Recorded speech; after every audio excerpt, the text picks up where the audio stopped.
ప్రార్థన చేస్తాం.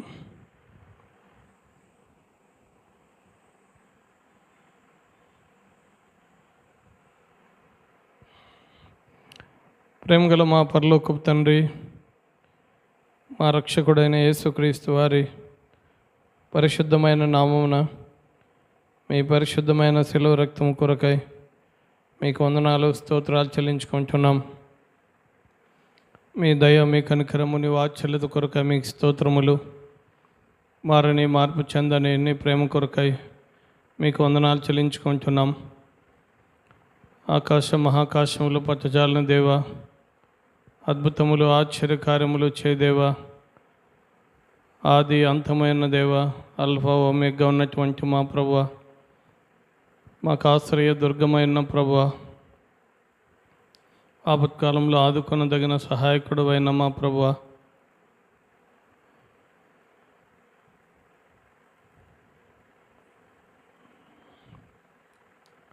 అన్ని నామముల కంటే పైనామం కలిగినటువంటి మా దేవ, అనంత జ్ఞాని అయిన దేవ, ఆశ్చర్యకరుడు, ఆలోచనకర్త, ఆదరణకర్త అయిన దేవ, అక్షయుడవ, అదృశ్యుడవ, ఆత్మస్వరూపైన దేవ, అమరత్వం కలిగిన దేవ, అత్యంత కృప కలిగినటువంటి మా దేవ, మేము హృదయమారా స్తుతిస్తూ గణపరుస్తూ మహింపరుస్తుంటున్నాం.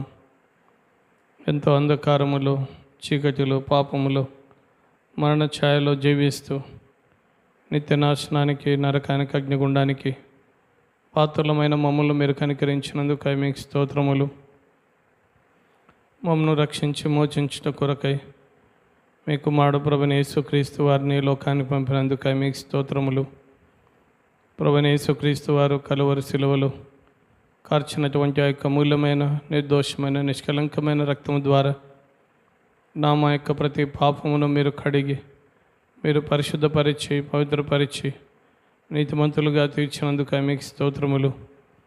మీ రక్తము చేత మీరు మమ్మల్ని కడిగి కొని మీ సొత్తుగా, మీ స్వకీయ సాంపాద్యముగా, మీ స్వాస్థ్యముగా, మీ సంఘముగా, మీ సాక్షులుగా, మీ సహకారులుగా మీరు మమ్మల్ని చేసుకున్నందుకొరకై మీకు వందనాలు చెల్లించుకుంటున్నాం. ప్రభు దినాన ప్రకటించుకున్న మేరకు రాత్రి బైబిల్ పఠన కూడి కొరకై మీరు మమ్మల్ని సిద్ధపరిచి తోడుకొని వచ్చినందుకు కొరకై మీకు వందనాలు స్తోత్రాలు చెల్లించుకుంటున్నాం.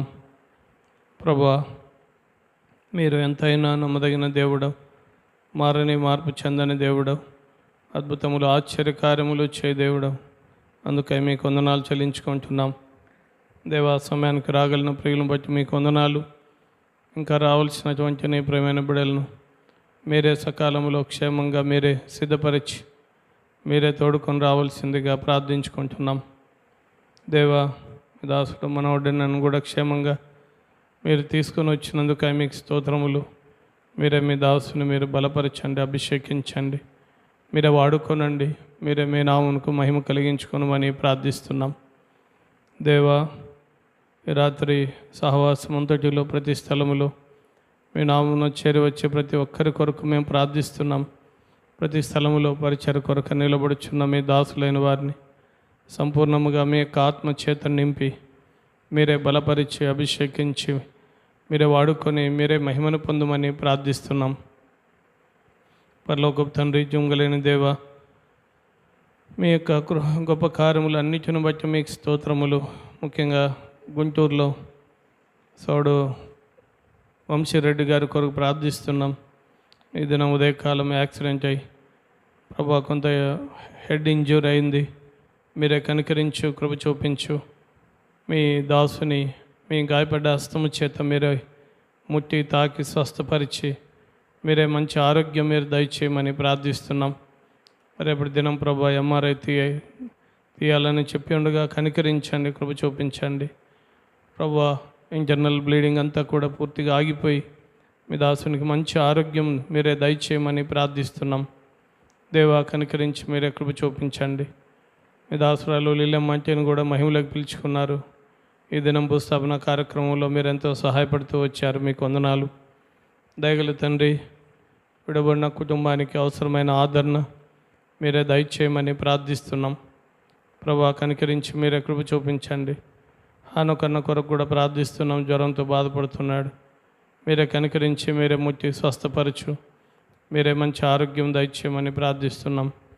పరలోకపు తండ్రి, జొంగులేని దేవ, ఇంకా ఎవరైతే మా ప్రియులు ఆయా శరీర బలహీనతలతో అనారోగ్యాలతో ఉన్నారో మీరే వారిని కనికరించి మీరే ముట్టి స్వస్థపరిచి మంచి ఆరోగ్యం మీరే దయచేయమని ప్రార్థిస్తున్నాం.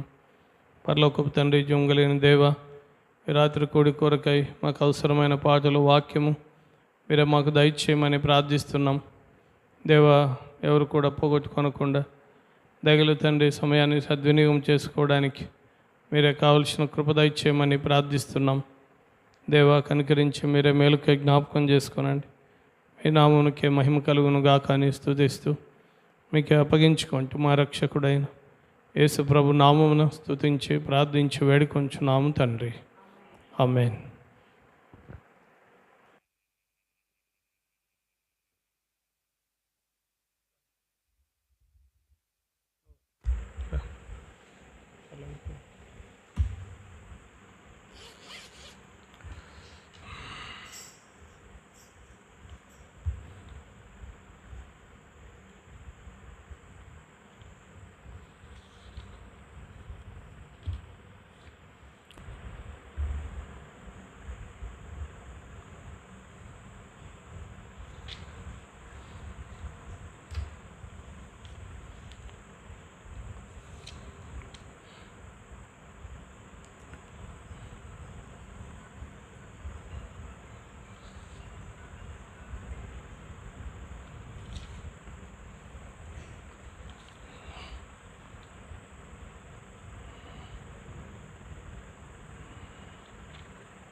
సన్నుతించెదను ఎల్లప్పుడూ అనే పాట పాడదాం. పాట సంఖ్య 165, పాత పుస్తకాల్లో 163.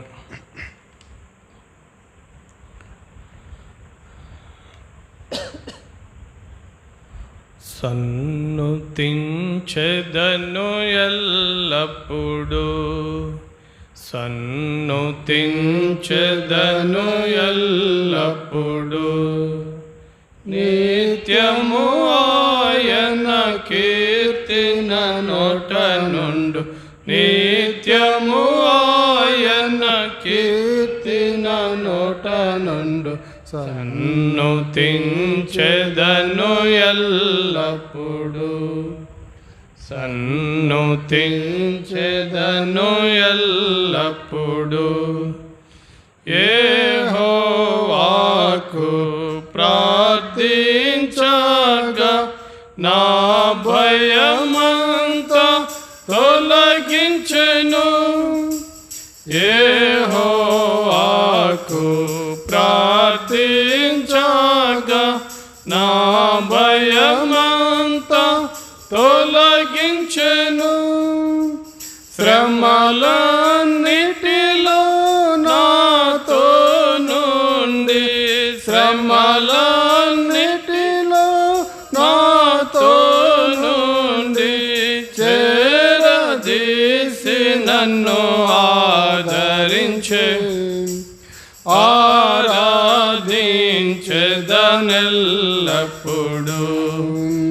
సన్నుతించెదను ఎల్లప్పుడూ, సన్నుతించెదను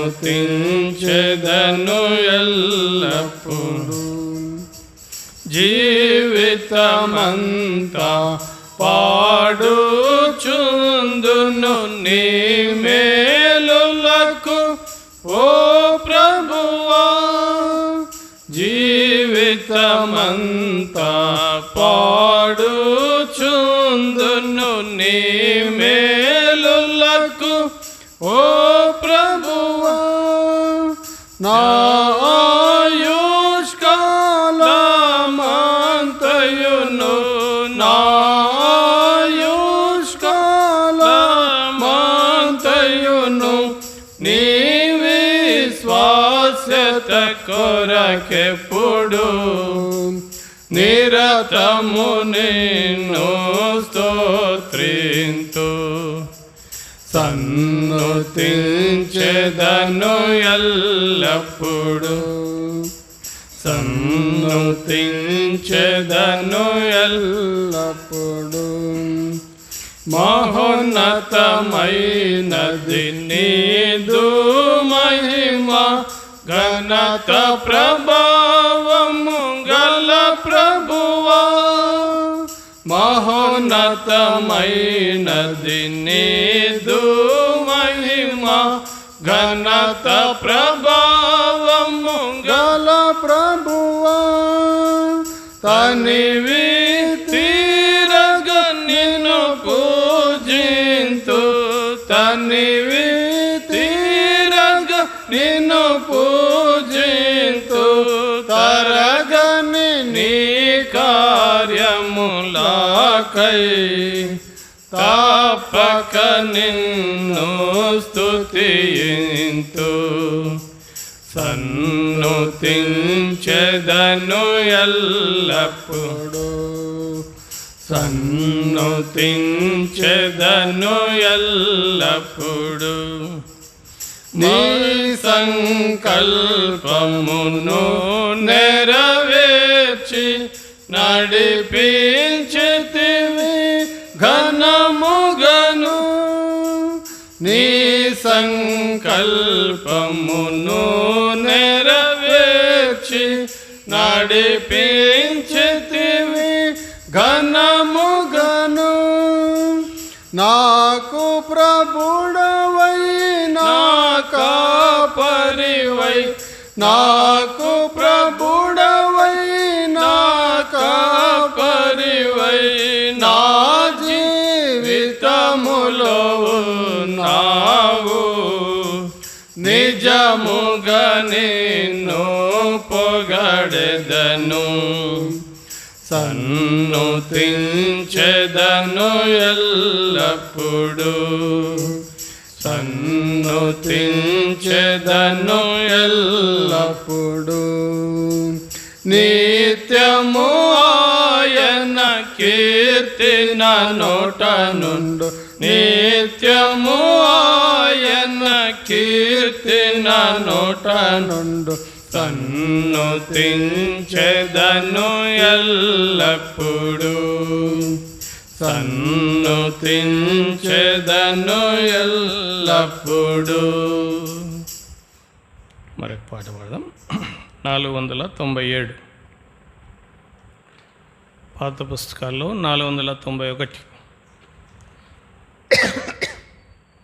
పరిశుద్ధులయుండుడి దైవ చిత్తమున పెరుగుడి. పరిశుద్ధులయుండుడి దైవ చిత్తమున పెరుగుడి. యథార్థులయుండుడి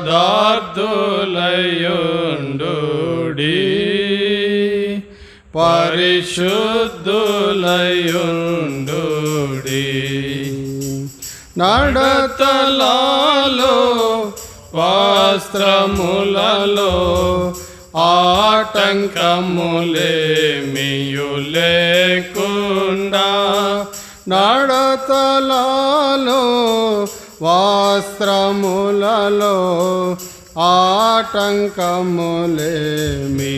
లేకుండా, అడుగు ప్రశ్న జవాబులలో విడువక చూపుము పరిశుద్ధత. అడుగు ప్రశ్న జవాబులలో విడువక చూపుము పరిశుద్ధత. పరిశుద్ధులయుండుడి దైవ చిత్తమున పెరుగుడి. యథార్థులయుండుడి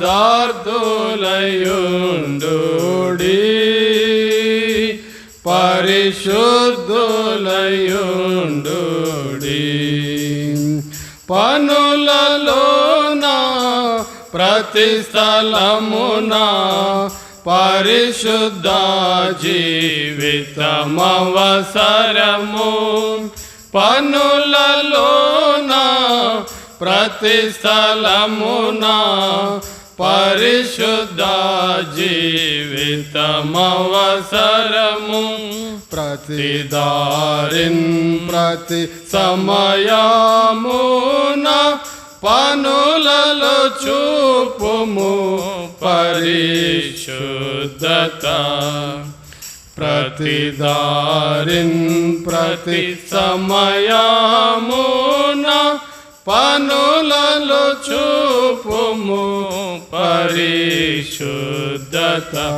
పరిశుద్ధులయుండుడి దైవ చిత్తమున పెరుగుడి. యథార్థులయుండుడి పరిశుద్ధులయుండుడి.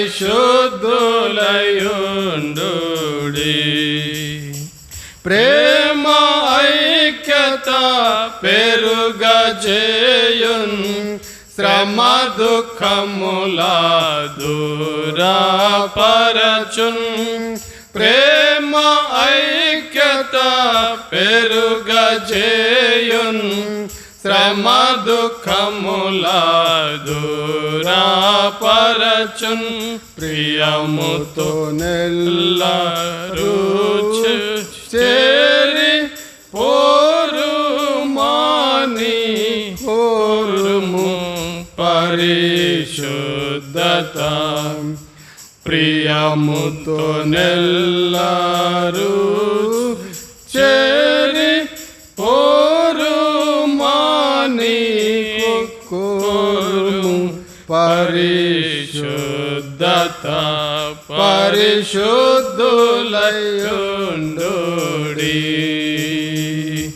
దైవ చిత్తమున పెరుగుడి.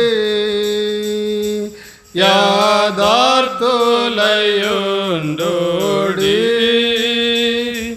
పరిశుద్ధులయుండుడి. దేవుని పోలిన జీవము చూపా కావలయును పావన జీవం. దేవుని పోలిన జీవము చూపా కావలయును పావన జీవం. జీవిత వేషంబు వ్యర్థము కీడును బాపును పరిశుద్ధత. పరిశుద్ధులయుండుడి దైవ చిత్తమున పెరుగుడి. యథార్థులయుండుడి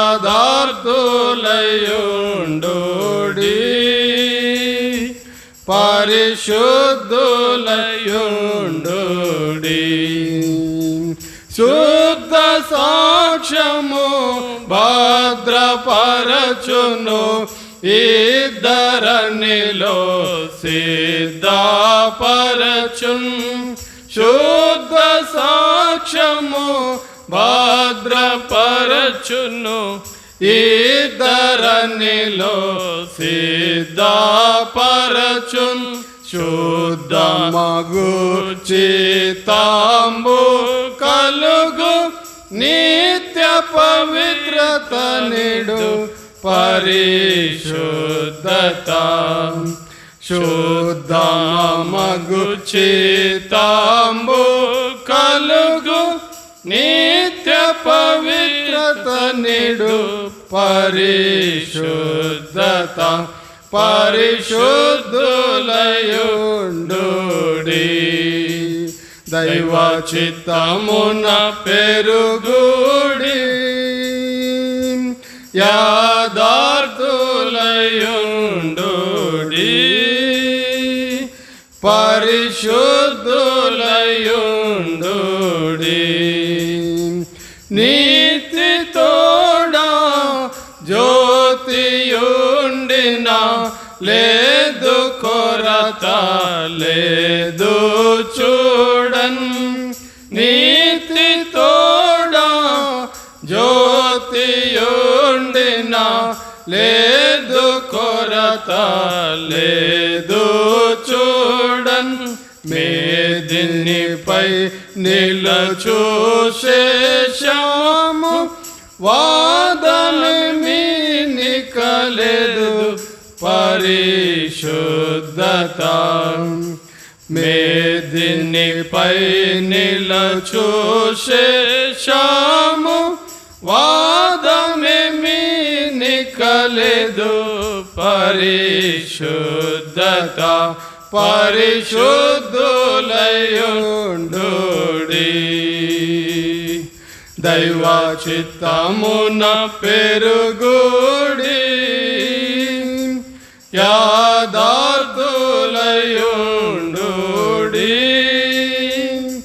పరిశుద్ధులయుండుడి.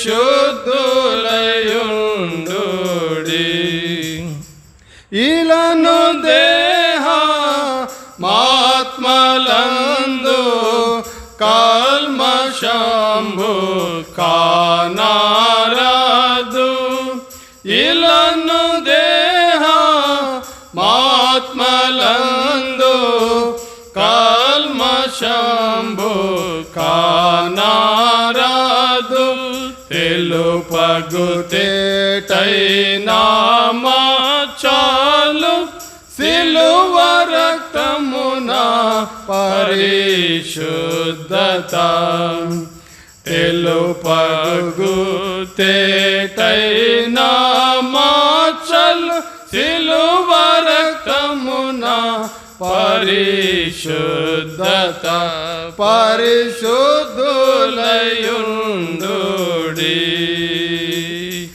దైవ చిత్తమున పెరుగుడి,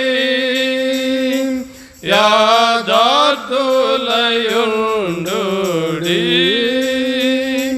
పరిశుద్ధులయుండుడి.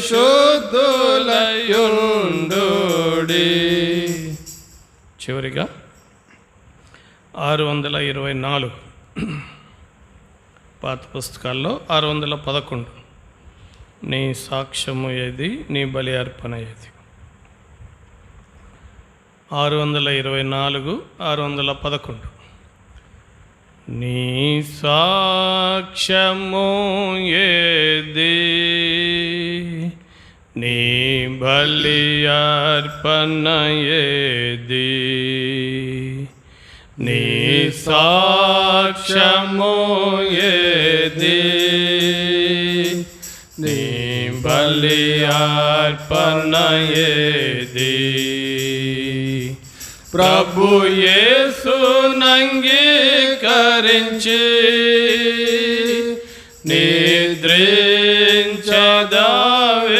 నిద్రించదవేళ,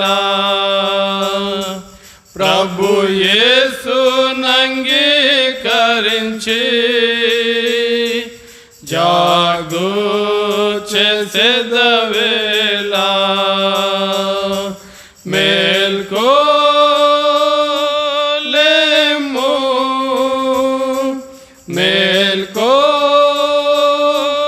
మేల్కోలేము,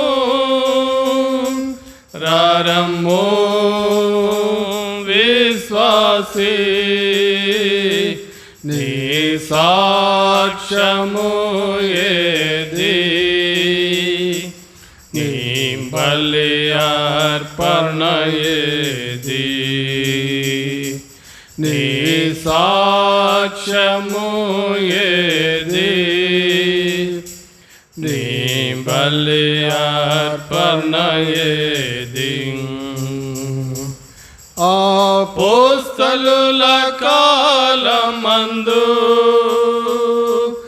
ఉపద్రవముల ఒత్తిడిలో,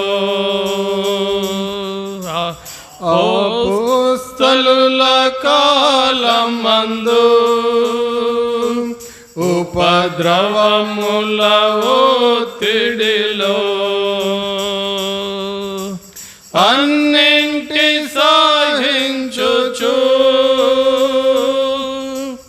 అన్నింటి సహించుచు, ఆత్మలాదాయము చేసిరి నీ సాక్ష్యము ఏది నీ బలి అర్పణ ఏది నీ సాక్ష్యము ఏది నీ బలి అర్పణ ఏది రాళ్ళతో కొట్టబడిరి రాంపాలాచే కోయబడిరి రాళ్ళతో కొట్టబడిరి రాంపాలాచే కోయబడిరి పరమదర్శనముంది పరమదర్శనముంది సువార్తను చాటించిరి నీ సాక్ష్యము ఏది నీ బలి అర్పణ ఏది నీ సాక్ష్యము ఏది నీ బలి అర్పణ ఏది కొరడాతో కొట్టబడిరి చెరసాల యందుంచబడిరి కొరడాతో కొట్టబడిరి చెరసాల యందుంచబడిరి చెరసాల సంఖ్యలును చెరసాల సంఖ్యలును వారి నాటంక పరచలేదు నీ సాక్ష్యము ఏది నీ బలి అర్పణ ఏది నీ సాక్ష్యము ఏది నీ బలి అర్పణ ఏది సజీవయాగముగా ప్రభు సేవను జరిగించిరి సజీవయాగముగా ప్రభు సేవను జరిగించిరి సువార్త ప్రబలమయే సువార్త ప్రబలమయే సంఘము స్థాపించబడే నీ సాక్ష్యము ఏది నీ బలి అర్పణ ఏది నీ సాక్ష్యము ఏది నీ బలి అర్పణ ఏది కోత విస్తారమెంతో కోత కోయువారు కొందరే కోత విస్తారమెంతో కోత కోయువారు కొందరే యేసు నిన్ పిలచుచుండే యేసు నిన్ పిలచుచుండే త్రోసివేసెదవా ప్రభు పిలుపును నీ సాక్ష్యము ఏది నీ బలి అర్పణ ఏది నీ సాక్ష్యము ఏది నీ బలి అర్పణ ఏది అర్పించేదానన్ను ఆత్మ ప్రాణ శరీరముతో అర్పించేదానన్ను. ఆత్మ ప్రాణ శరీరముతో నా సిలువను ఎత్తుకొని, నా సిలువను ఎత్తుకొని నిన్నే వెంబాడింతును నేను. నీ సాక్ష్యము ఏది, నీ బలి అర్పణ ఏది, నీ సాక్ష్యము ఏది, నీ బలి అర్పణ ఏది. ప్రభు యేసునంగీకరించి నిద్రించెదావేళ,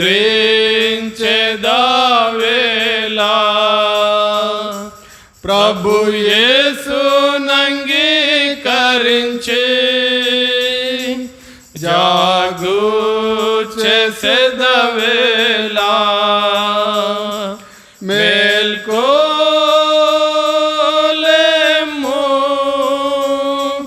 మేల్కోలేము.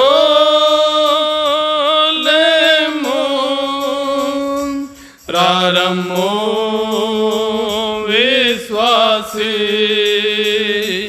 నీ సాక్ష్యము ఏది, నీ బలి అర్పణ ఏది, నీ సాక్ష్యము ఏది, నీ బలి అర్పణ ఏది. బైబిల్ పళ్ళు వాడుకుంటాం. పట్టింప శ్రేష్ఠ గ్రంథము బైబిల్, పట్టింప శ్రేష్ఠ గ్రంథము బైబిల్. అనుదినము పఠించిన ప్రేమతోడ నడుపును, ఓ పఠింప శ్రేష్ఠ గ్రంథము Bible. The best book to read is the Bible. The best book to read is the Bible. If you read it every day, it will help you all the way. Oh, the best book to read is the Bible. దేవుని వాక్యం వింటాం.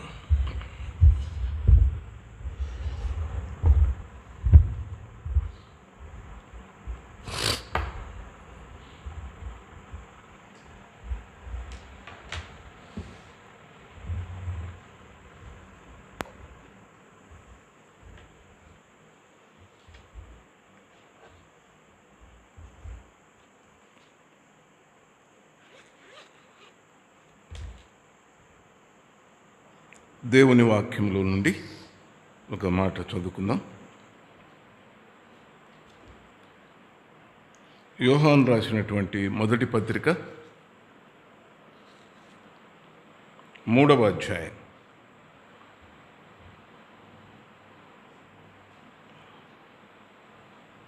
19-20 వచనాలు.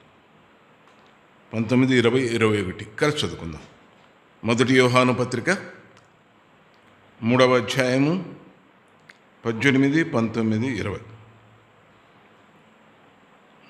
క్షమించండి, అంతే. 18, 19, 20, 21 కూడా. చిన్నపిల్లలారా, మాటతోనూ నాలుకతోనూ కాక క్రియతోనూ సత్యముతోనూ ప్రేమింతము. ఇందువలన మనము సత్య సంబంధులమని ఎరుగుదుము. దేవుడు మన హృదయము కంటే అధికుడై సమస్తమును ఎరిగి ఉన్నాడు గనక మన హృదయము ఏ ఏ విషయములలో మన యందు దోషారోపణ చేయును, ఆయా విషయములలో ఆయన ఎదుట మన హృదయములను సమ్మతిపరచుకుందాము. ప్రియులారా, మన హృదయము మన యందు దోషారోపణ చేయని ఎడల దేవుని ఎదుట ధైర్యము గలవారమగుదుము. ప్రార్థన చేసుకుందాం. ప్రేమగల మా పరలోకపు తండ్రి, జీవమగల గొప్ప దేవ, సర్వాధికారి, సర్వోన్నతుడ, పరిశుద్ధుడ, ఈ దినాన్ని బట్టి స్తోత్రములు.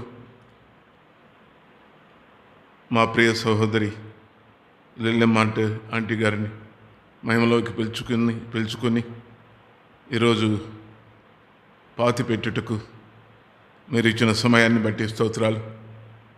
ప్రభువా, వారి కుటుంబ సభ్యుల్ని, బాబ్జీ, సహోదరి రూతు పిల్లలు, వారి పిల్లలు, బంధువులు అందరినీ ఆదరించి, ధైర్యపరిచి, ఓదార్చి, బలపరచండి.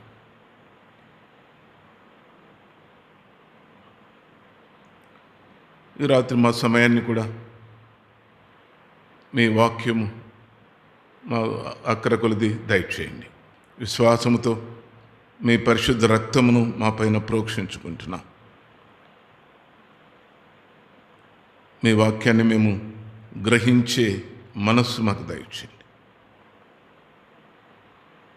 మా అంతరంగంలో ఎక్కువైనటువంటి గ్రహింపు మాకు దయచేయండి. మా దృష్టి మీ పైన, మీ వాక్యం పైన మాత్రమే ఉండినట్లు సహాయం చేయండి. వ్యర్థమైన ఆలోచనల నుండి తప్పించండి. ఈ కొద్ది సమయం దీవెనకరంగా చేయమని యేసుక్రీస్తు ప్రభువారి పరిశుద్ధమైన నామం పేరట ప్రార్థించి వేడుకొనుచున్నాము తండ్రి.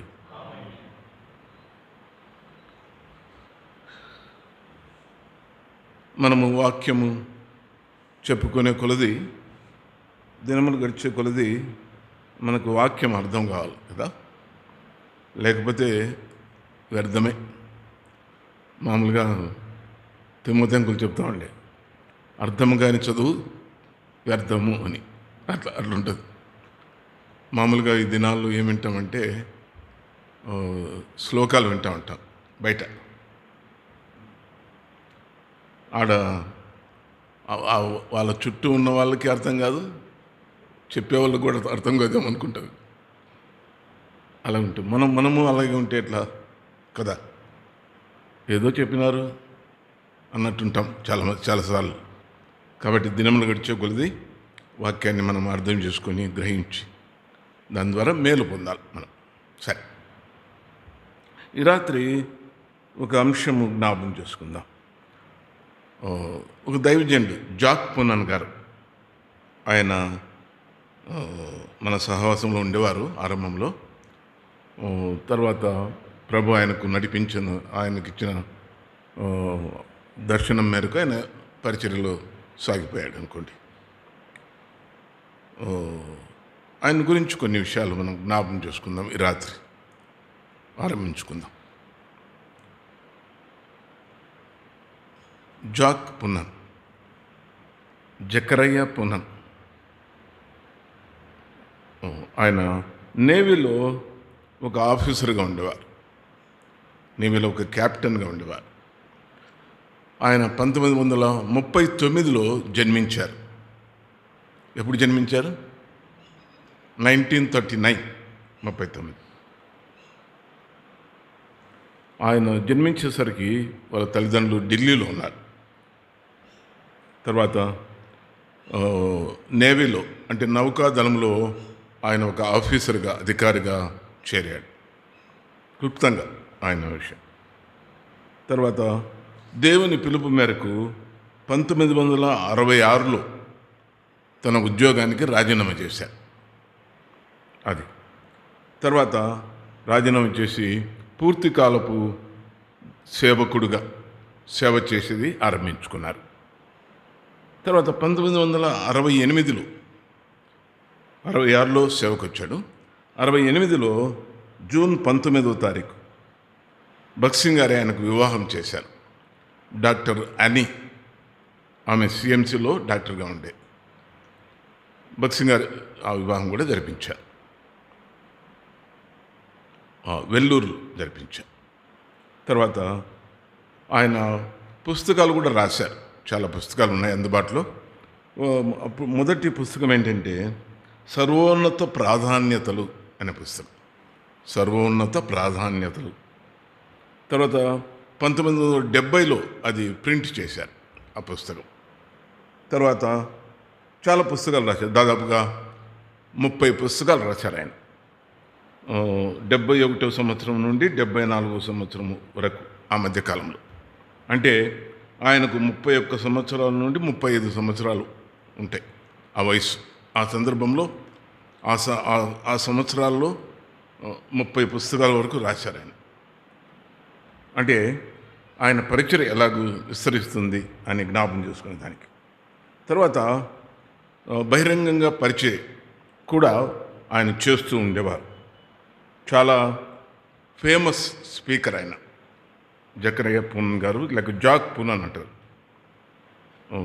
ఆయన పేరు. బాగా పేరు పొందినటువంటి వర్తమానికుడు ఆయన, పేరు పొందినటువంటి వర్తమానికుడు. అదే సమయంలో ఆయన చెప్పే తలంపు ఏంటంటే, బాగా మంచి పరిచారకుడిగా ఉన్నారు, పుస్తకాలు రాశారు, ఎన్నో తలాంతులు కలిగిన వాడు. అయితే ఆ దినాల్లో అంత పేరు పొందినప్పటికీ కూడా తన వ్యక్తిగత జీవితంలో చాలా వెనక్కి జారిపోయారు. బ్యాక్ స్లైడెడ్ అంటాం, వెనక్కి జారిపోయారు. వెనక్కి జారిపోయింది అందరికీ తెలియదు. ప్రజలందరికీ అందరూ ఏమనుకుంటున్నారంటే జాక్ పూనన్ గారు మంచి బోధకుడు, మంచి వాక్యం అందిస్తారు, మంచి పుస్తకాలు రాశారు, అవి చాలా ఉపయోగకరంగా ఉన్నాయి, అలాగ అనుకునేవారు. అయితే తన వ్యక్తిగత జీవితంలో తన అనుభవం ఏంటంటే, నేను వెనక్కి జారిపోయాను, చాలా బలహీనతలు నాలో ఉన్నాయి, దేవుడు సంతోషించని, దేవుడు దుఃఖపడేటువంటి కార్యాలు ఎన్నో ఉన్నాయి అని ఆయన ఆలోచిస్తూ ఉండేవారు. తర్వాత అంటే ఆయనకి ఇటువంటి తలంపు ఎప్పుడు వచ్చిందంటే, ఒక 6 పుస్తకాలు రాసిన తర్వాత వచ్చింది. అవి వేరే భాషల్లోకి కూడా తర్జుమా చేశారు. వేరే భాషల్లోకి అన్నీ తర్జుమా చేస్తారా? మామూలుగా నేను ఏదైనా పుస్తకం రాస్తాను, వేరే భాషల్లోకి తర్జుమా చేస్తారా? ఏం చేయరు. నీ కెపాసిటీ అంతే, నీ భాషలోనే అన్నట్టుంటుంది. అంటే వేరే భాషలకు తర్జుమా చేశారంటే అది చాలా ఉపయోగకరమైనటువంటి పుస్తకం ఉంటుంది. యూజ్ఫుల్ బుక్ అయితేనే వేరే భాషల్లో తర్జుమా చేస్తారు. అట్లా చేశారు ఆయన. అయినప్పటికీ తన వ్యక్తిగత జీవితంలో చాలా వెనుకకు జారిపోయాను నేను అనేటువంటి భావము లేక అనేటువంటి పరిస్థితి ఆయనకుంది. తర్వాత అంతేకాదు, ఆయన ఒక దైవజనుడు కెన్ టేలర్, ఏం పేరు? Can Taylor. అంటే ఆయన ఎవరంటే, లివింగ్ బైబిల్, ఇంగ్లీష్ బైబిల్ను తర్జుమా చేసిన వ్యక్తి. ఆయన ఈ జాక్ పూనన్ గారు కలుసుకొని 71లో దైవ చిత్తాన్వేషణ అనే పుస్తకం రాశాడు అప్పటికి జాక్ పూనన్ గారు. దాన్ని ప్రింట్ చేసేదానికి పర్మిషన్ తీసుకున్నారు జాక్ పూనన్ గారి దగ్గర. తర్వాత 72వ సంవత్సరంలో టెండేల్ హౌస్ అనే పబ్లిషర్స్ ద్వారా ఆ పుస్తకము ముద్రించబడింది.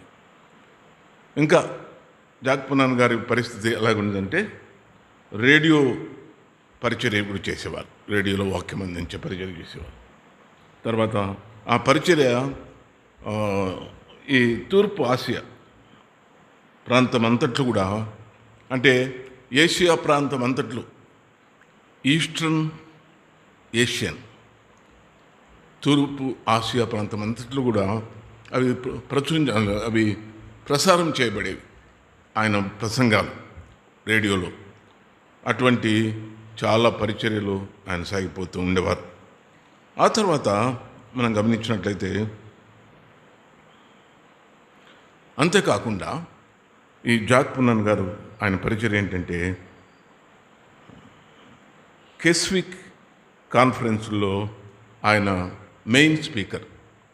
కెస్విక్ కాన్ఫరెన్స్ లేక కెస్విక్ కాన్ఫరెన్స్ అంటే పెద్ద గొప్ప దైవజనులు పాలు పొందేటువంటి, అంటే భక్సింగ్ గారు లాగా అట్లా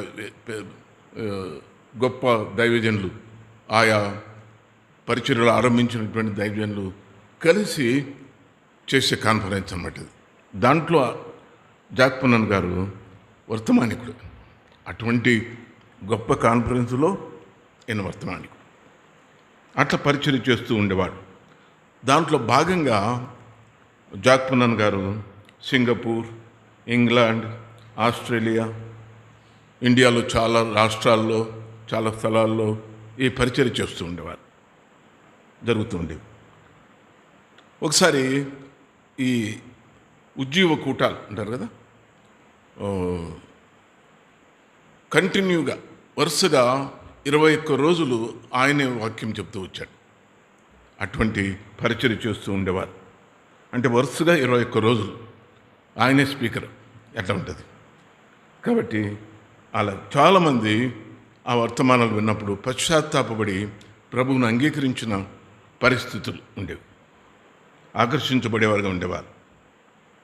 అటువంటి గొప్ప వర్తమానికుడుగా, వృద్ధి చెందే వర్తమానికుడుగా ఉండేటువంటి వారు. అయితే ఈ కాలం అంతట్లో 71 సంవత్సరం నుంచి 74 వరకు అంతరంగంలో నేను చాలా జారిపోయాను అని ఆయన గ్రహిస్తూ ఉండేవాడు. నేను చాలా వెనక్కి జారిపోయాను. ఆశ్చర్యం కదా, ఇంతగా వాడబడేటువంటి ఒక వ్యక్తి నేను వెనక్కి జారిపోయాను అనేటువంటి, అంతరంగంలో సరిగా లేను అనేటువంటి గ్రహింపు ఆయన కలిగింది. అయితే బహిరంగంగా ఏ మచ్చ లేదు. ఆయన ఫలాని విషయంలో తప్పిపోయినాడు, ఫలాని విషయంలో చెడిపోయినాడు అని ఏ మచ్చ లేదు. అయినప్పటికీ ఆయనకు అర్థమవుతుంది, అంటే నా జీవితం నాకు అర్థమవుతుంది కదా. కాబట్టి ఆ విధంగా జాక్ పున్నన్ గారు అర్థం చేసుకుని నేను చాలా జారిపోయాను, వెనక్కి జారిపోయాను అని బాధపడుతూ మదన పడుతూ ఉండేవాడు జీవితం.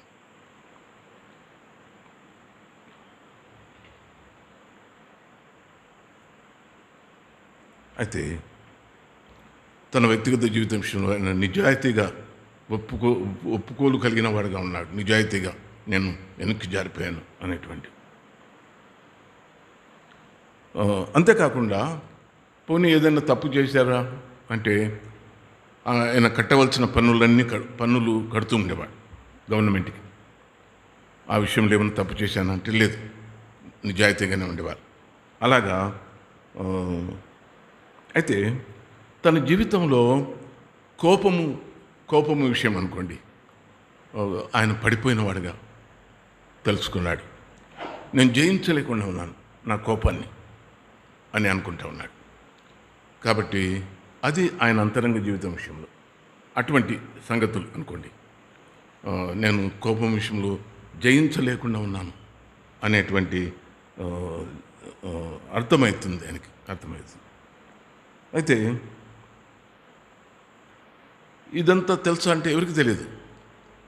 చాలామంది వాక్యం వింటూ ఉన్నారు, వాళ్ళందరికీ ఏం తెలియదు. ఈయన ఇట్లా మదన పడేది, ఇట్లా పడిపోయినాను అనుకునే స్థితి ఎవరికి తెలియదు. అందరూ ఆ వర్తమానాలు విని బాగా మేలు పొందుతూ ఉన్నారు, శక్తివంతంగానే బోధిస్తూ ఉన్నారు అప్పటికి కూడా. అయితే బోధించే విషయంలో ఏం దిగజారలే, బాగానే గంభీరంగా బోధిస్తూ ఉన్నారు. అయితే తాను దిగజారిపోయినటువంటి స్థితిలో నుండి దేవుడు ఆయనకు కొన్ని పాఠాలు నేర్పించాడు.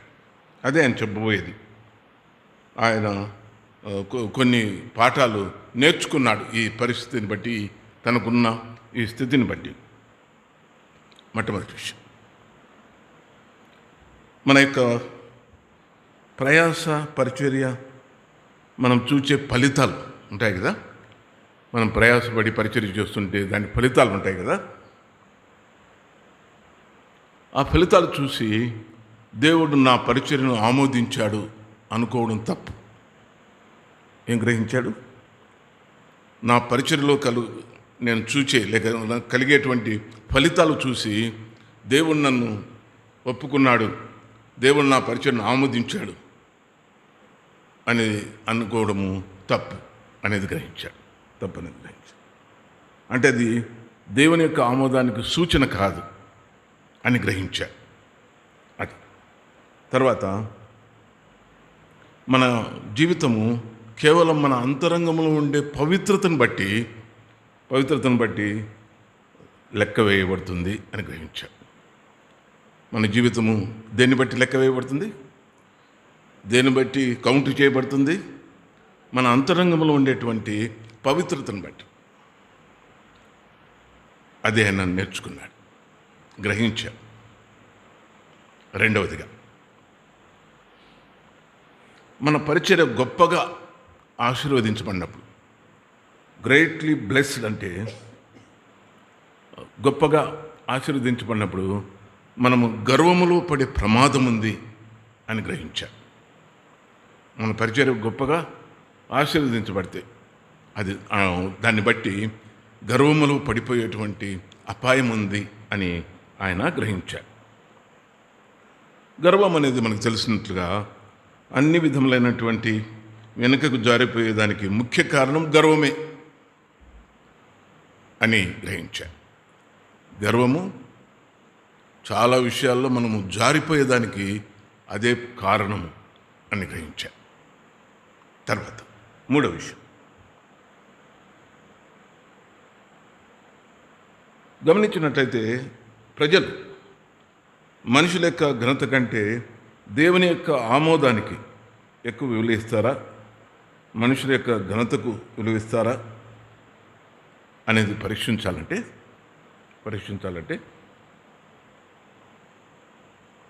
వారు బయటికి తెలిసిన పాపంలో జీవించుచుండి వారి యొక్క ఆత్మీయ వరములను శక్తివంతంగా ప్రయోగించినట్టు దేవుడు అనుమతించారు.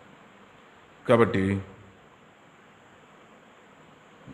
దేనికి ఎక్కువ విలువనిస్తారు అనేది ఆయన గ్రహిస్తూ వచ్చాడు. మనుషుల యొక్క జనాలు మనుషుల యొక్క ఘనత కంటే దేవుని యొక్క ఆమోదానికి ఎక్కువ విలువిస్తారా అని ఆయన ఆలోచిస్తూ వచ్చాడు. అంటే దాని విషయం పరీక్షించుకుంటూ వచ్చాడు. అది తర్వాత ఇంకొక విషయం ఏంటంటే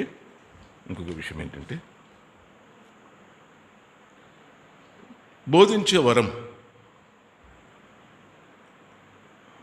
కలిగి ధారాళంగా బోధించే బోధకులు, మరి వారి ద్వారా అద్భుతాలు చేసేటువంటి పరిచర్య లేక చేయబడుతుంటే జాక్పనాన్ గారు ఏమంటారంటే, అదేమి ఏమాత్రం నన్ను ఆశ్చర్యపరిచే విధంగా ఏముండవు. ఎవరైనా అద్భుతాలు చేస్తే నాకేం ఆశ్చర్యం కాదు అంటున్నాడు. ఎందుకంటే అనేకులు ఆయన నామమున ప్రవచించుట, అద్భుతములు చేసిన వారు రహస్య జీవితంలో పాపంతో జీవించుట చేత వారు చివరకు నరకానికి పోతారు అని ఆయనకు అర్థమైంది. యేసుప్రభువు వారు కూడా చెప్పారు కదా, చదవండి, మనకు తెలిసిన మాటే. మత్తయి సువార్త 7వ అధ్యాయంలో ఎన్ని వచ్చిన 22, 23 కూడా చదవండి గట్టిగా.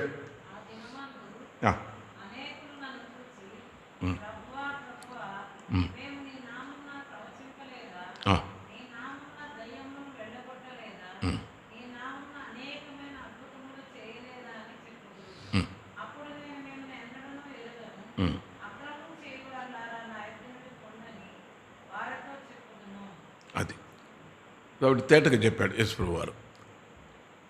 మేము అద్భుతాలు చేశాం మీ నామం పేరుట అంటే అక్రమం చేయవారులరా పోండి నా ఎదునతులు, అది మిమ్మల్ని ఎరగను ఉంటాను. అది గ్రహించాడు ఈ పరిస్థితుల ద్వారా. తర్వాత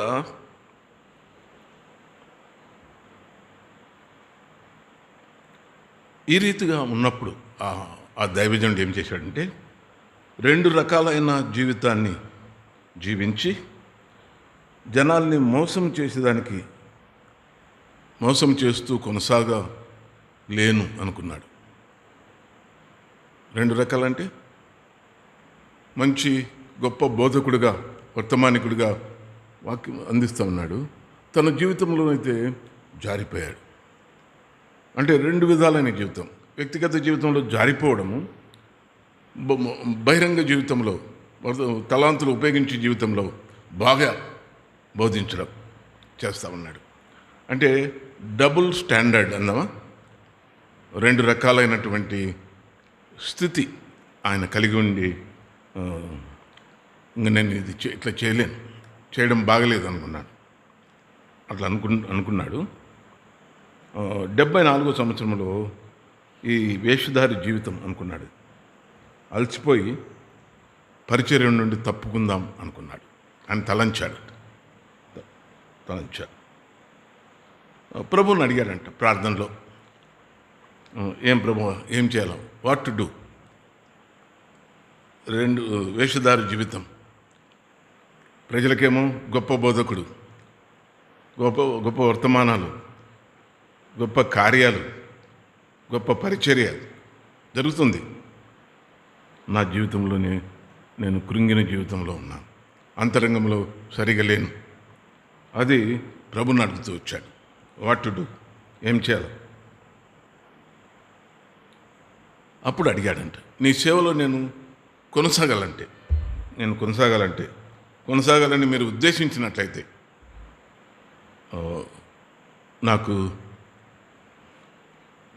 అంతరంగంలో శక్తి కలిగినటువంటి, పరిశుద్ధాత్మ నడిపింపు కలిగినటువంటి జీవితాన్ని నాకు దయచి, ఏదో ఆచారయుక్తంగా కాదు అని ఆయన ప్రార్థన చేస్తూ వచ్చాడన్నమాట. అంటే జీవితానికి బోధించడానికి తగినట్లుగా, జీవితము బోధించిన దానికి తగినట్లుగా ఉండాలా అని ప్రార్థనలో ప్రభువుకు చెప్తూ వచ్చాను. నేను అలా జీవించగలగాలి, కాబట్టి నన్ను నడిపించు, నన్ను నింపు, నన్ను బలపరచు అని ఆయన ప్రార్థన చేస్తూ వచ్చాడు. అయితే ఒక 6 నెలల తర్వాత, 6 నెలలు గడిచిపోయిన తర్వాత తనలాగా అవసరం ఉండే ఇంకొక వ్యక్తి కలిశాడు. ఎట్లా అవసరము, తను ఎట్లా ఉన్నాడు, జారిపోయినటువంటి స్థితి, అటువంటి అవసరమే కలిగినటువంటి ఇంకొక సహోదరుడు ఆయనతో కలిసి ప్రార్థన చేస్తూ వచ్చారు. 75వ సంవత్సరంలో ప్రభు అలాగా ఆయన్ని మళ్ళా దర్శించి, జాక్పనాన్ గారిలో కార్యం జరిగించి ఆయన మరలా సిద్ధపరిచాడు, యథార్థంగా పరిచర్య చేయడానికి ఆయన జీవితాన్ని మార్చాడు అని ఆయన ఇచ్చే సాక్ష్యం అది.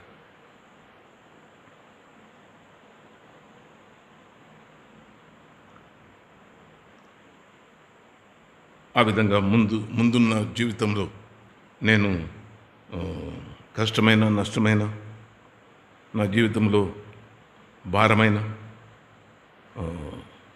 దేవుడు నాకు శ్రేష్టమైనదే ఇచ్చాడు అని భావించి ఆయన తన జీవితాన్ని కొనసాగింపజేశాడు.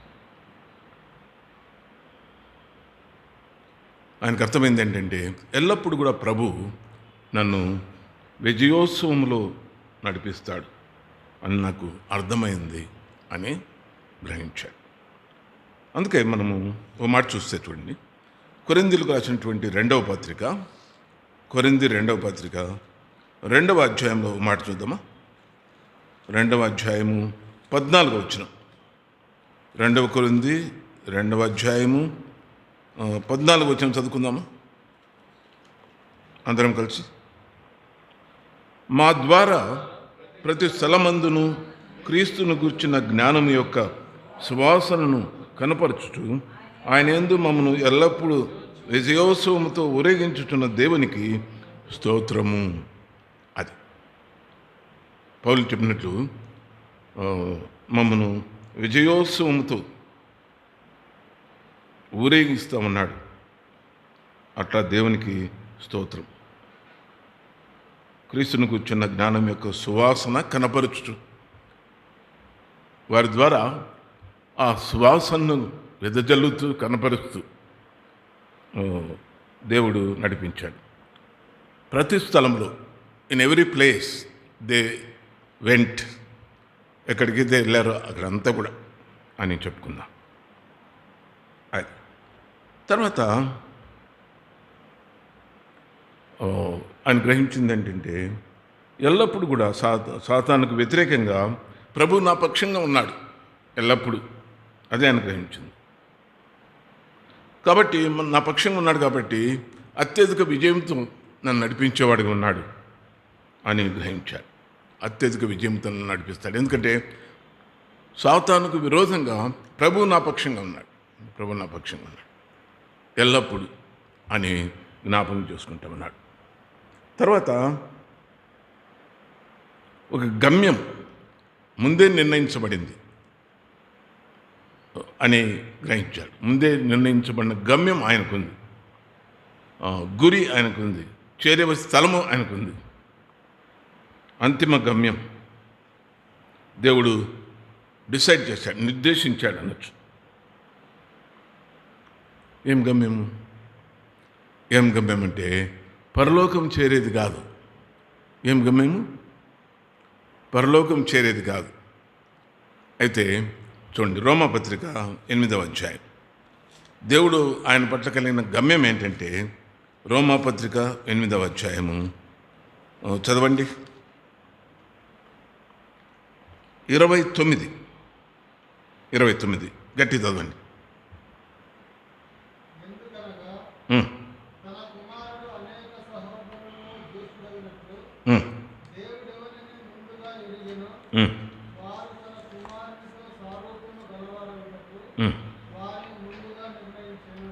అది పరలోకానికి చేరేది కాదు గమ్యము. ఆయన గ్రహించింది ఏంటంటే, తన కుమారునితో సారూప్యం గలవారయ్యేదానికి నిర్ణయించాడు, ముందుగా నిర్ణయించాడు. మన పట్ల దేవునికి ఉన్నటువంటి గమ్యం ఏంటంటే, ఆయన కుమారునితో సారూప్యం గలవారుగా కావాలి మనం. అది గమ్యం. అలాగూ జాక్ పునాన్ గారు ముందుకెళ్తూ వచ్చారు. అంటే ప్రతి దినం కూడా ఆయన సాగిపోయేటువంటి జీవితము ఆ గమ్యానికి చేరుకునేట్లుగా ముందుకెళ్తూ ఉంది, చేరుకునేట్లుగా చేస్తూ ఉంది అని ఆయన గ్రహిస్తూ వచ్చాడు. కొద్ది శ్రమల గుండా చేసుకుని వెళ్తే కూడా ఆనందమే. ఆ గమ్యానికి చేరుకునేకి ఈ లోకంలో కొన్ని శ్రమల ద్వారా కూడా తీసుకుని వెళ్ళడం కూడా మంచిదే, సంతోషం అంటున్నాడు. అది కాబట్టి మన జీవిత యాత్రలో ప్రభు గమ్యం ఏంటంటే, శ్రమలు గుండా తీసుకుని వెళ్ళి ఆయన కుమారుని యొక్క స్వరూపంలోనికి రావడం. చూడండి మాట, 1 పేతురు 5వ అధ్యాయము చదవండి, 10వ వచనం. 1 పేతురు 5:10 గట్టిగా.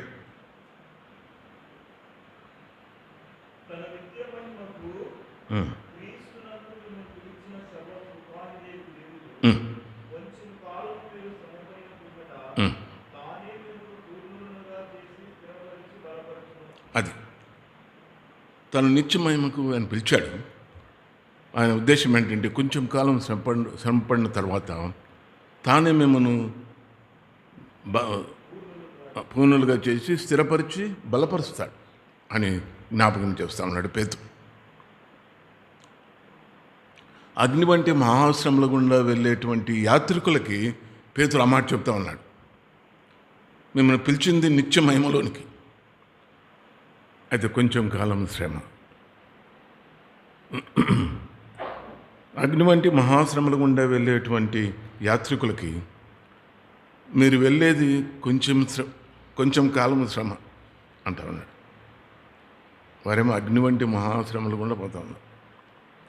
అలాగనమాట. అలాగ వారిని ప్రోత్సాహపరుస్తా ఉన్నారు. చివరిగా జాక్ పునాన్ గారు ఆయన ఆశ ఏంటంటే ప్రభువును నేను ముఖాముఖిగా చూచినప్పుడు ఒకటే, నాకేం కావాలంటే బలా నమ్మకమైన మంచి దాసుడా అనాలి, నా గురంతా అది అని జాక్ పునాన్ గారు చెప్తా ఉన్నారు. మంచి ఆశ కదా, మనకు అటువంటి ఆశ ఉందా అనేది మనము ఆలోచించుకోవాల్సింది. ప్రభువుని ఎదుర్కొన్నప్పుడు ఏమనాలో ప్రభు మనల్ని ఏమని చెప్పాలి మనతో? బలా అది బలా నమ్మకమైన మంచి దాసుడా, అది మన చివరి గురి, అదొకటి చాలు అన్నట్టు. కాబట్టి జాక్ పునాన్ గారు అటువంటి గురితో ఆశతో ప్రభు వైపు చూచి తర్వాత కాలంలో ఆయన కొనసాగుతూ వచ్చాడు. తన పరిచర్యలు, తన తలాంతులు ఉపయోగించుకొని ఇప్పుడు కూడా ఉన్నాడు. ఆయన బెంగళూరులో ఉంటారు. ఆయన పరిచర్య లేక ఆయన జరిగించే పరిచర్య స్థలం ఏంటంటే సిఎఫ్సి అంటారు. సిఎఫ్సి క్రిస్టియన్ ఫెలోషిప్ సెంటర్ బెంగళూరులో ఉంటుంది. ఆయనకు ఇప్పుడు 85-86 సంవత్సరాలు ఉంటాయి. పరిచర్య కొనసాగిస్తున్నాడు ప్రస్తుతానికి. ఆయన పేరిట చాలా పుస్తకాలు ఉన్నాయి, తెలుగులో కూడా ఉన్నాయి. చాలా ఉపయోగకరంగా ఉంటాయి, సవాలుగా ఉంటాయి, మనం చదివేదానికి సవాలుగా ఉంటాయి. ఏదో కథలాగా ఉండవు, ఛాలెంజింగ్ ఉంటాయి. అలాగా ఆయన వాడుకుంటూ వచ్చాడు. అంటే కృంగిన జీవితంలో ఆయనకు ఎన్నో పాఠాలు నేర్పిస్తూ, ఆయన్ను సిద్ధపరుస్తూ, ఆయన మరలా బలపరిచి శక్తితో నింపి నడిపించేవాడికి ఉన్నాడు. అది తర్వాత ఇంకొక అంశాన్ని ఆరంభించుకుందాం.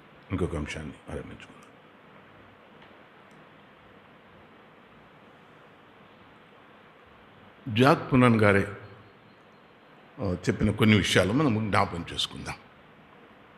ఏ విషయం చెప్పాడు అంటే దేవుని సంపూర్ణ చిత్తమును పరీక్షించుకొనుట. దేవుని సంపూర్ణ చిత్తమును పరీక్షించుకొనుట. చాలాసార్లు మనము మన తరములో సులభంగా దేవుని చిత్తాన్ని కనుగొనేస్తాం కదా. ఇది పరిపూర్ణమైన పర్ఫెక్ట్ గాడ్స్ విల్ బ్రదర్ అంటాం. గొప్ప దైవజనులే ఆలోచిస్తూ ఉన్నారు ఎట్లా తెలుసుకోవాలని. భక్త్ సింగ్ గారికి 2 సంవత్సరాలు పట్టింది దేవుని చిత్తాన్ని ఎరిగి వెంబడించేదానికి. మనము క్షణాల్లో కనుక్కొనేస్తాం. ఏం మర్మమో మనమే చెప్పాలి. గొప్ప దైవజనులకు మనమే చెప్పాల్సి ఉంటుంది. ఎట్లా తెలుసుకోండి దేవుని చిత్తం అని. అలాగే సరే, భక్త్ సింగ్ గారు అనుకునేవారు. కొంచెము ఇక్కడ చెప్పుకునే ముందు ఇంకో మాట చెప్పుకుందాం. భక్త్ సింగ్ గారు అనుకునేవారు, ఆయనకు తెలియదు, ప్రభుని నమ్ముకున్న తర్వాత కెనడా దేశంలో ఆత్మీయ తల్లిదండ్రులు ఉండేవారు. ఆయనకి కుమారునిలాగా వాళ్ళ దగ్గర పెట్టుకుని ఆత్మీయంగా భౌతికంగా పోషించేవారు. కెనడా దేశంలో 30 తర్వాత సంవత్సరాలు. ఒకరోజు భక్త్ సింగ్ గారు రాసినట్లుగా ఒకరోజు కొంతమంది అడిగారు ఆయన, బ్రదర్ మా దగ్గరికి వచ్చి ఎందుకు మీరు సాక్ష్యం చెప్పకూడదు, వాక్యం చెప్పకూడదు అని అడిగితే, అట్లనా అని తన కార్యక్రమాన్ని చూసుకున్నాడు. క్యాలెండర్లో ఫలానా తేదీలో ఖాళీగా ఉన్నాను, మీ దగ్గరికి వచ్చి పరిచర్య చేస్తాను తప్పకుండా అని చెప్తే, వాళ్ళ ఆత్మీయ తల్లిదండ్రులు అది విన్నారు. ఈయనకు తెలియకుండానే వినబడింది వాళ్ళకు. ఆయన మాట్లాడిన తర్వాత భక్త్ సింగ్ గారితో అన్నారు, బ్రదర్, అప్పుడు యంగ్ మ్యాన్, బ్రదర్ మీరు ఏదైనా ఒక పరిచర్య ఒప్పుకున్నప్పుడు మీరు దేవుని చిత్తం తెలుసుకోరా అని అడిగారు. ఒక పరిచర్యకు పిలువబడినప్పుడు దేవుని చిత్తం తెలుసుకోరా అని ఆయన ప్రశ్న వేశారు వాళ్ళ ఆత్మీయ తల్లిదండ్రులు. భక్సింగ్ గారు చాలా కోపం వచ్చింది. నేనేమన్నా నా సొంత పనికి పోతానన్నా, నేనేమన్నా నా సొంత పనికి పోతా ఉన్నానా, దేవుని పనికే కదని పోయేది అని ఆయనకు ఆశ్చర్యంగా అనిపించింది. మరలా దేవుని చిత్తమైంది అన్నట్టు. అదే ఆయన ఆరంభంలో. తర్వాత వదిలేశారు వాళ్ళు. ప్రభు ఆయనకు నేర్పిస్తారులే అనుకుని అప్పటికి మౌనంగా ఉన్నారు వాళ్ళు, ఆయన ఆత్మీయ తల్లిదండ్రులు. అంటే వాళ్ళు చెప్పిన విషయం ఏంటంటే, నిజమే నువ్వు చేసేది సొంత పనేం కాదు, అయితే అదే సమయంలో దేవునికి లేక ప్రభువుకు నీ విషయమై వేరే ఆలోచన ఉండొచ్చు. ప్రభు పనే సమ్వాట్ డిఫరెంట్ వర్క్ ఉండొచ్చు.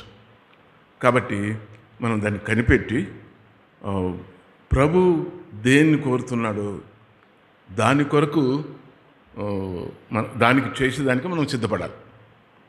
ప్రభు పని అని కాదు, అందుకొరకు దేవుని చిత్తాన్ని తెలుసుకోవాలి అని ఆయనకు నేర్పిస్తూ వచ్చారు. తర్వాత భక్సింగ్ గారు మనకు చాలాసార్లు చెప్పినట్లు చాలా తిరిగి అన్నం కూడా తినకుండా స్వార్థ సేవ చేసి ఓ రోజు కూర్చొని ఆలోచించాడు. ఏ ఆత్మలు కూడా సమకూర్చబడ్డం లేదు. ఏం ప్రభు అంటే, నేను అలాగ తిరగమన్నానా నిన్ను అన్నం కూడా తినకుండా అని చెప్పాను. కాబట్టి అలాగుంటుంది. అట్లా ఆయన నేర్చుకుంటూ వచ్చాడు. మనం దేవుని పని చేస్తున్నామంటే చాలు ఏమంటామంటే దేవుని చిత్తమే అంటాం. దేవుని పని చేయొచ్చు, కానీ చేసేదంతా దేవుని చిత్తం కాదు. దేవుని చిత్తం తెలుసుకుని చేయాలి. అది అందుకే వాచ్మెన్ గారు ఇలా చెప్పారు, all good is not God's will అన్నాడు. All good is not God's will. అది ఒక ఒక ఒక అంశం అనుకోండి. మంచిదంతా దేవుని చిత్తం కాదు, but God's will is always good. దేవుని చిత్తము ఎప్పుడు మంచిగానే ఉంటుంది. కాబట్టి ఆ తేడా మనం గమనించాలి. కాబట్టి all good is not God's will, but God's will is always good. అందుకే ఒక మాట చెప్పండి కదా, ముందుకు పోకముందు మనం చూడండి. హెబ్రీ పత్రిక 13వ అధ్యాయం 20-21 కలిసి చదువుకుందాం అందరు కలిసి. గొర్రెల గొప్ప కాపరి అయిన యేసు అను మన ప్రభువును నిత్యమైన నిబంధన సంబంధమగు రక్తమును బట్టి మృతుల్లో నుండి లేపిన సమాధానకర్తయగు దేవుడు యేసుక్రీస్తు ద్వారా తన దృష్టికి అనుకూలమైన దానిని మనలో జరిగించుచు ప్రతి మంచి విషయంలోనూ తన చిత్త ప్రకారం చేయుటకు మేమును స్థిరపరచునుగాక. యేసుక్రీస్తుకు యుగములకు మహిమ కలుగునుగాక. ఆమేన్. కాబట్టి ప్రతి మంచి విషయంలో తన చిత్త ప్రకారం చేయుటకు దేవుడు మేము సిద్ధపరచునుగాక అని హెబ్రీ గ్రంథకర్త చెప్తా ఉన్నాడు.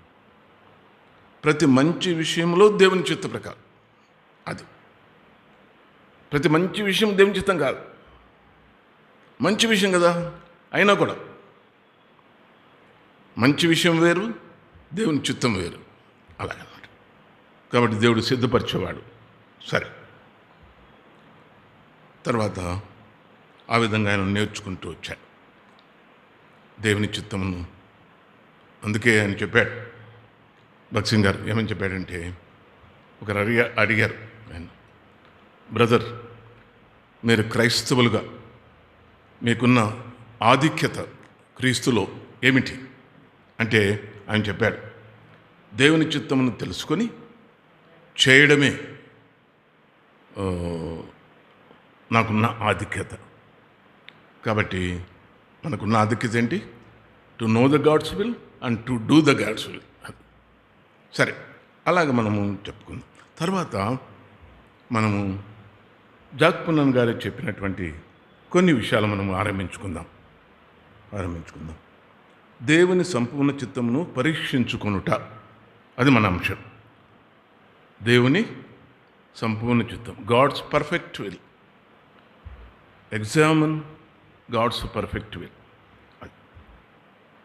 కాబట్టి మనం ఏదైనా ఒక విషయంలో, దైవజన్ చెప్పే మాట ఏంటంటే, ఏదైనా ఒక విషయంలో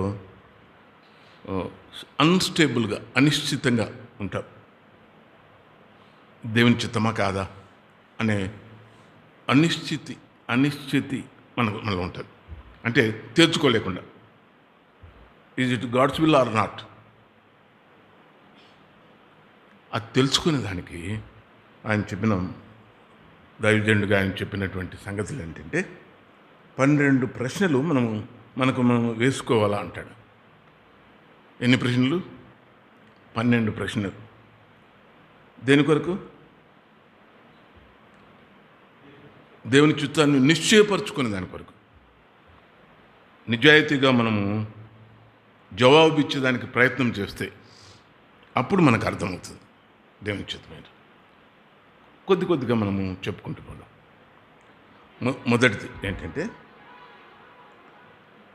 నేను ఎరిగినంత వరకు ఇది అంటే ఏదైనా ఒక ఇష్యూ వచ్చిందనుకోండి, మనకు ఇది దేవుని చిత్తమా కాదా, మనకు సందేహం వచ్చిండొచ్చు, అనుమానం, అంటే సందిగ్ధంగా ఉండొచ్చు మనం.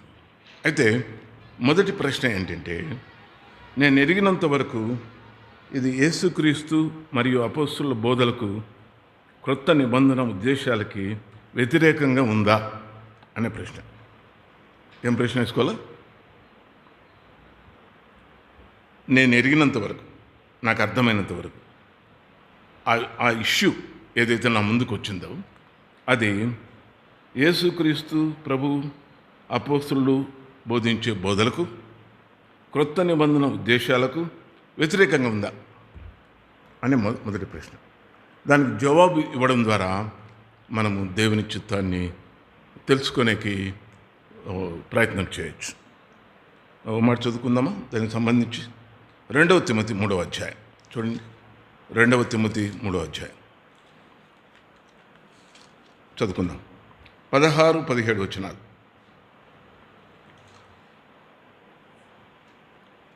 కలిసి చదువుకుందాం.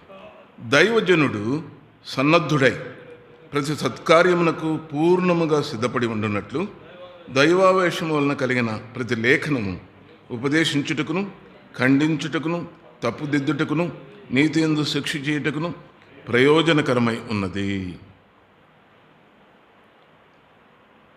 ఈ వచనము ఆ సందర్భంగా ఆయన చెప్తూ వచ్చాడు. అంటే మనము ఈ వచనాన్ని ఆధారం చేసుకొని ఈ జవాబు ఇచ్చేదానికి ప్రయత్నం చేయాలి. ప్రభు బోధించిన బోధలకు, అపొస్తలుల బోధలకు, కృత నిబంధన ఉద్దేశాలకి ఇది నా ముందుకు వచ్చినటువంటి విషయము వ్యతిరేకంగా ఉందా అనే దానికి మనము జవాబు చెప్పుకోవాలి.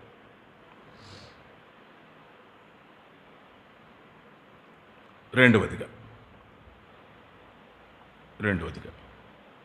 చదవండి. 1 యోహాను పత్రిక 13:20. క్షమించండి, 3:20. 1 యోహాను 3:20 చదవండి గట్టిగా.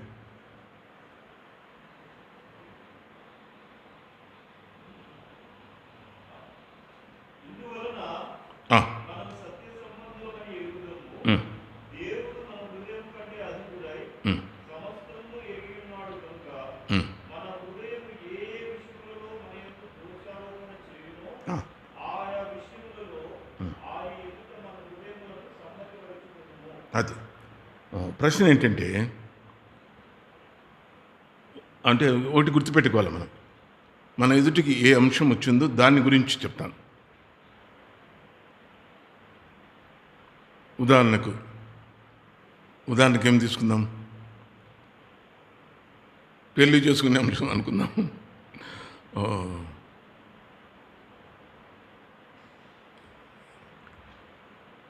నేను పెళ్లి చేసుకోవాలా అనుకోండి. పెళ్లి చేసుకునే దానికి నేను ఎవరిని పెళ్లి చేసుకోవాలా అనే ప్రశ్న అనే అంశం నా ముందుకు వచ్చింది అనుకోండి. ఉదాహరణకి ఫర్ ఎగ్జాంపుల్, మొదటిదేమో ఈ బోధలకు వ్యతిరేకంగా ఉందా నేను ఫలాని వ్యక్తిని చేసుకోవడం అనేది గ్రహించాలి. నంబర్ 1 మొదటి చెప్పుకున్నట్లు. రెండవదిగా నేను పవిత్రమైన మనస్సాక్షితో దాన్ని చేయగలనా? ఒక వ్యక్తిని పెళ్లి చేసుకునేటువంటి క్రమంలో పవిత్రమైన మనస్సాక్షితో నేను చేయగలనా, చేసుకోగలనా అనేది మనం ప్రశ్నించుకోవాలి. దానికి తగినట్టుగా ఆ వ్యక్తి ఉంటాడా అన్నట్టు. కాబట్టి అది మనకు దానికి యథార్థంగా మనం జవాబు చెప్పుకుంటే మనకు గైడెన్స్ కలుగుతుంది. దేవుని చేత మనకు వచ్చి గైడెన్స్. అది తర్వాత 3వ విషయం చూడండి. 1 కొరింథీ 10వ అధ్యాయం. 1 కొరింథీ 10వ అధ్యాయము 31 వచ్చిన చదవండి ఎవరైనా. 10:31.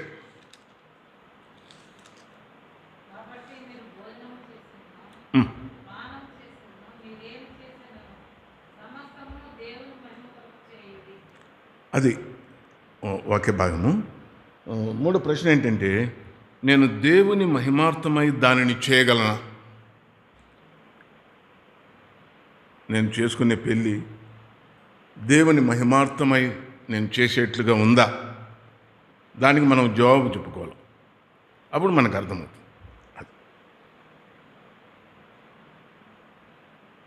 ఆయన అలాగే ప్రశ్నించుకున్నాడు. డాక్టర్ అని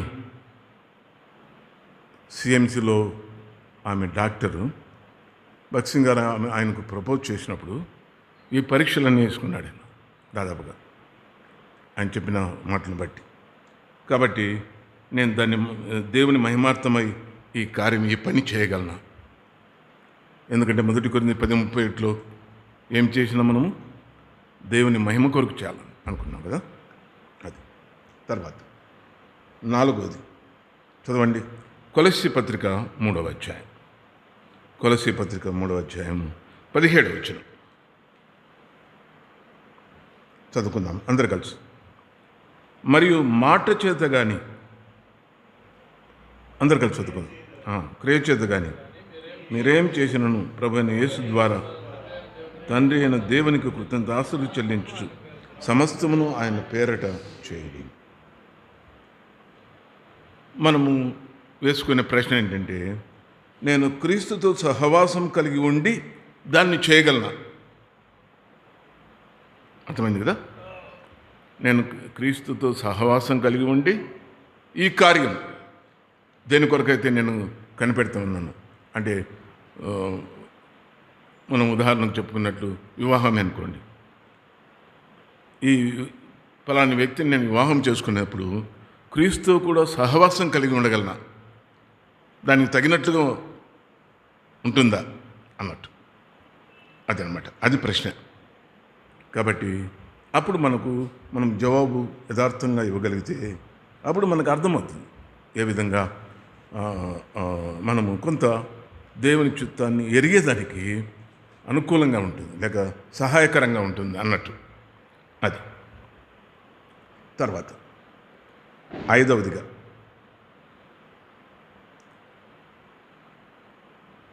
నేను ఆ పనిని చేయనప్పుడు నన్ను దీవించమని దేవుణ్ణి అడగగలనా?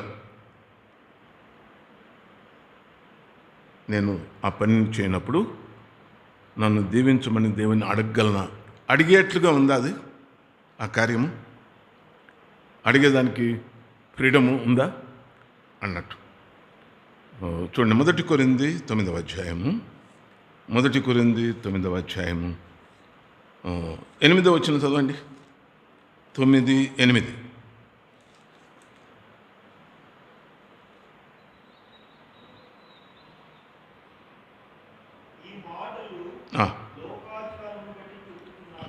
క్షమించండి, 2 కొరింథీ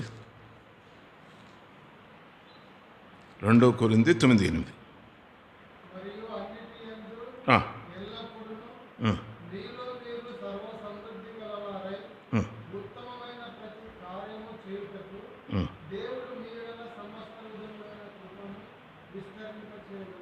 అది కాబట్టి మనం ఇక్కడ చూస్తాము, నేను ఆ పని చేయనప్పుడు నన్ను దీవించమని దేవుణ్ణి అడగగలనా? అది దానికి జవాబు ఇచ్చేదానికి మనం ప్రయత్నం చేస్తే అది దేవుని చిత్తం తెలుసుకునేకి సహాయకరంగా ఉంటుంది. 6వదిగా చూడండి, 2 తిమోతి 2వ అధ్యాయము 15వ వచనం చదవండి.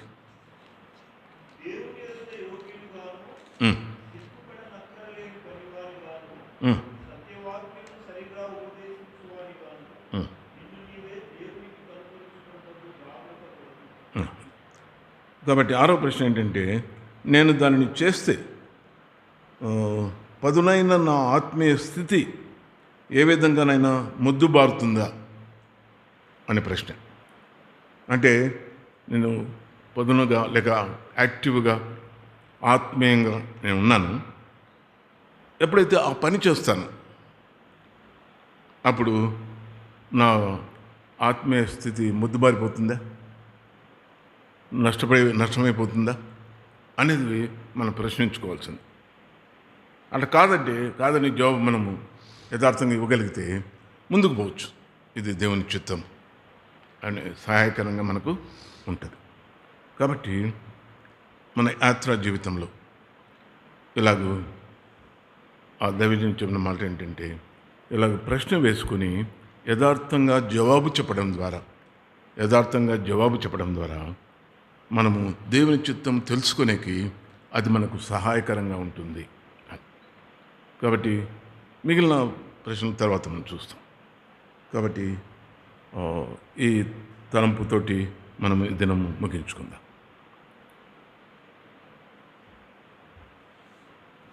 మొదటిదేమో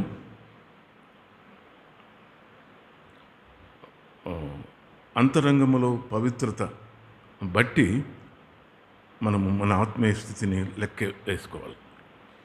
అంతేగాని మన పరిచర్య బ్రహ్మాండంగా జరిగిపోతూ ఉంది, మనం చాలా పరిచయం చేయగలుగుతున్నాం, దాన్ని బట్టి కాదు అనేది మనం నేర్చుకున్నాం.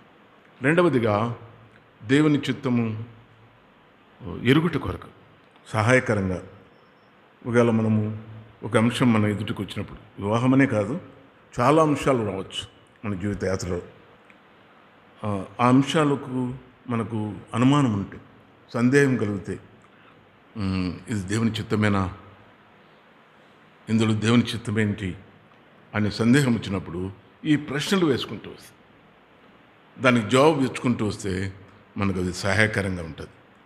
అప్పుడు మనము ఆ కార్యం జరిగించేకి ముందుకు పోవచ్చు. ఒకవేళ అది వ్యక్తిగత విషయం కావచ్చు, కుటుంబానికి సంబంధించింది కావచ్చు, సంఘంలో కావచ్చు, ఏదైనా సంఘంలో కావచ్చు. కాబట్టి మనము ఆత్మీయ జీవితంలో ఇలాగ మనం నేర్చుకుంటూ వెళ్ళాలి. కాబట్టి ప్రభు మనకు ఆ విధంగా సహాయం చేయను గాక. ప్రార్థన చేసుకుందాం.